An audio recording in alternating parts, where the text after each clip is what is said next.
আমি রিম্পি তোমাদের সামনে আবার ছোট্ট একটা ভিডিও নিয়ে চলে এসেছি। ছেলের স্কুলের ফ্যান্সি ড্রেস কম্পিটিশন ছিল কিছুদিন আগে।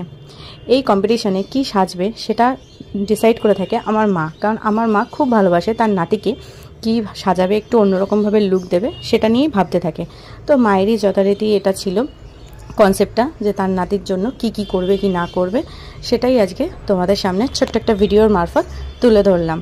তোমরা দেখো তো, দেখে বুঝতে পারো কিনা কীরকম লাগছে, মানে কি সেজেছে ও সেটা এক্স্যাক্টলি সেটা জানিও।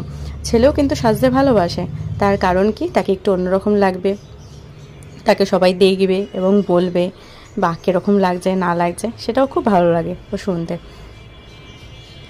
সাজটা দেখো এবং দেখে জানিও কি সেজেছে। পোস্টটাও ওইভাবে দেখিয়ে দেওয়া হয়েছিল ওকে, সেই জন্য ওইভাবে দাঁড়িয়েছে যাতে তোমাদের বুঝতেও সুবিধা হয়। দেখো ভিডিও করবো বলেছি বলে চোখগুলোকে কেমন করছে দেখো, একটু বদমাইশি না করলে তো তার হবে না। লাস্টে ওকে জিজ্ঞাসাও করেছিলাম তুমি কি সেজেছো? হ্যাঁ 4 অক্ষর।